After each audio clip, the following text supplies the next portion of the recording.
Bonsoir, bienvenue sur RT France dans cette édition largement consacrée à l'actualité de la semaine et à la une ce dimanche. L'arrivée de la 5G en France divise au sein de l'opposition. Plusieurs maires de grandes villes françaises réclament un moratoire sur cette technologie. Une soixantaine d'élus de gauche souhaitent, notamment à travers une pétition publiée dans le JDD, la tenue d'un débat démocratique décentralisé afin de prévenir des dangers potentiels de l'arrivée de cette 5G en France. Des questions environnementales, sanitaires et démocratiques sont posées. Le gouvernement qui justifie la mise en place rapide de ce réseau au nom d'un prétendu retard français, selon eux. Pour en parler, nous sommes avec Michel Larive, député La France Insoumise de la 2e circonscription de l'Ariège. Il est signataire de cette tribune. Bonsoir Michel Larive, merci d'être avec nous sur RT France. Pourquoi avoir publié cette tribune? La 5G est-elle potentiellement dangereuse selon vous? Alors oui, potentiellement bien entendu. La problématique est la suivante, c'est que cette potentialité n'a pas été étudiée. Aucun rapport gouvernemental nous dit cette dangerosité potentielle, mais il y a plusieurs autres problèmes. Un problème d'abord écologique. C'est une technologie à haute fréquence, donc il faut multiplier les antennes. Ensuite, on utilise d'autres matériels, il faudra donc construire d'autres matériels. On aura donc un besoin énergétique énorme. Par exemple, en Chine, la nuit, on éteint ces antennes. Ensuite, la menace pour nos données personnelles.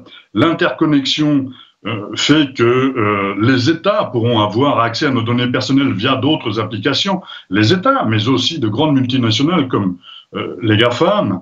Et puis, la dépendance technologique étrangère. C'est-à-dire qu'aujourd'hui, la France, et l'Europe en général, n'a pas bouclé son protocole 5G. Donc nous serons dépendants d'une technologie étrangère, notamment peut-être de Huawei, qui est numéro 1 mondial là-dessus, mais aussi des Américains qui veulent absolument que les Occidentaux choisissent une technologie occidentale.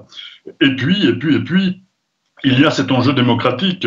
L'IGAS a sorti un rapport dont on n'a pas accès, et c'est un problème. La France Insoumise demande d'avoir accès à ce rapport, et nous demandons qu'il soit discuté de ceci devant la représentation nationale, donc devant nous, parlementaires, à minima. Je vous rappelle quand même que les citoyens, dans la convention citoyenne dernière, qui a été posée par Monsieur le Président de la République dernièrement, ont posé quelques questions et mis en suspens quand même ce déploiement de la 5G. C'est pourquoi nous demandons un moratoire. Il ne s'agit pas ici de s'opposer au progrès technologique ou scientifique. Il s'agit de savoir quels seront les impacts de ce progrès technologique et scientifique sur nos sociétés. Et vous demandez également à ce que les citoyens participent au débat, à l'instar de ce qui s'est fait pour l'écologie? Oui, bien entendu, bien entendu. Aujourd'hui, on nous impose ceci. Regardez, même les grands opérateurs français disent qu'il faudrait peut-être lever le pied, dans le sens où le 29 septembre, le gouvernement décide d'ouvrir le lancement des enchères pour les attributions de fréquences pour pouvoir essayer de mettre que la technologie 5G soit opérationnelle en France à la fin de l'année.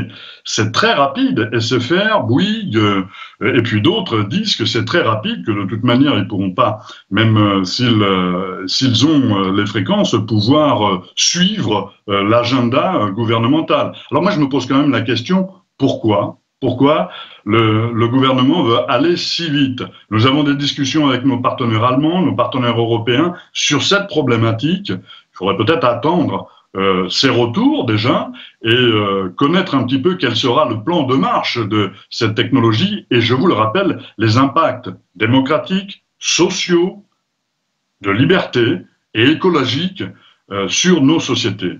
D'autant qu'il y a encore de la 4G sur le territoire, de la 3G, de la 2G même. C'est cet empilement aussi de technologies qui pose problème pour l'écologie? Oui, vous avez raison, et ça va même plus loin. Alors vous savez, moi je suis de l'Ariège, donc député de la 2e circonscription de l'Ariège. La 4G n'est pas complètement déployée en Ariège, comme dans d'autres départements plutôt ruraux. Et puis, on nous propose déjà la 5G. Et puis, en Chine et dans des pays asiatiques, depuis 2019, il y a des groupes de travail sur la 6G. Donc en fait, l'avenir est peut-être vers la 6G ou d'autres technologies, et on nous demande de déployer la 5G. Alors, pourquoi pas, mais l'idée, c'est de savoir quels sont les tenants et les aboutissants. Et surtout, c'est une idée aussi de souveraineté populaire. Les citoyens, comme vous l'avez pertinemment dit, ont le droit de savoir quelles seront les conséquences de ces interconnexions pour leur vie. C'est-à-dire que quelle est l'intrusion que va générer cette nouvelle technologie. J'ai pu voir dans d'autres pays que l'intrusion est véritable, c'est-à-dire qu'il y a un protocole de surveillance généralisée qui se met en place. Malgré nous, la 5G a la possibilité technologique de le faire, donc elle le fait. Merci beaucoup Michel Larive d'avoir répondu à nos questions sur RT France. Je vous en prie.